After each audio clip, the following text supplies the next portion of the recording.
আবাস যোজনার কাটমানির টাকা ফেরতের দাবিতে সিতায় তৃণমূল পঞ্চায়েত সদস্যের বাড়ি ঘেরাও ঝুলল তালা। স্থানীয়দের অভিযোগ, আবাস যোজনার ঘর পাওয়ার পর উপভোক্তাদের কাছ থেকে জোর করে টাকা নিয়েছিলেন তৃণমূলের পঞ্চায়েত সদস্যা হরিপ্রিয়া বর্মন। ঘর পাইয়ে দেওয়ার নাম করেও একাধিক বাসিন্দার কাছ থেকে টাকা নেওয়ার অভিযোগ উঠেছে। রাজ্যে পালাবদল হতেই ক্ষোভের বহিঃপ্রকাশ উপভোক্তাদের।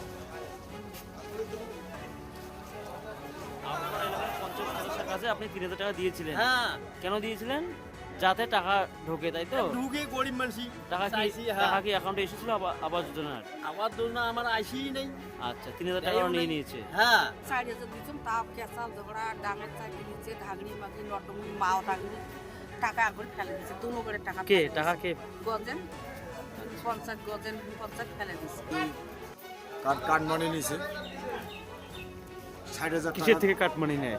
এই 60,000 টাকা দিদি আমাকে দিছে। আপনি আবাস যোজনার ঘর পেয়েছিলেন, তার টাকা? হ্যাঁ, তার টাকা আমার কাছে 10,000 টাকা নিছে। মোট কত টাকা পেয়েছিলেন?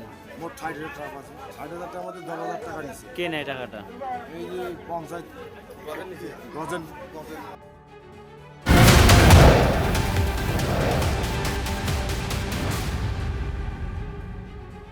আবাসের ঘর দেওয়ার নাম করে গরিবের টাকা আত্মসাৎ। সরকার বদলাতেই বিপদ বাড়ছে।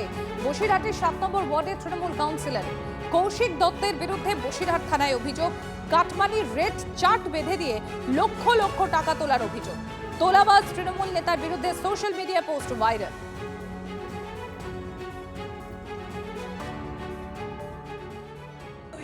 আশা করিনি ভাই, ওদের যে কজন আছে আমি দেখে একটা টাইম করে বসে মিটিয়ে দেবো। এটা করলে কি হবে? আমি কি মেটাতে পারবো? আমি ঠিক আছে জেল খাটবো, তোদের কথা মতো ঠিক আছে খাটবো। কেন তুমি যাদের কাছে টাকা নেওয়া, তুমি যাদের কাছে টাকা নিয়েছো, তুমি টাকা দেবো না তাদের? দেবো তো, অবশ্যই দেবো। তুমি টাকাটা নিয়েছো কেন? তুমি তো দিতে পারবে না ঘর, তুমি টাকাটা নিলে কেন?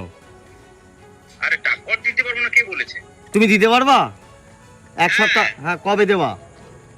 আমি সামনের সপ্তাহে ফিরি, তোদের সঙ্গে বলবো। তুই ডিলিটটা কর ভাই, এটা আমার ছোট ভাই হিসেবে বলছি। তোর সঙ্গে আমার 30 বছরের সম্পর্ক, তুই ডিলিট কর।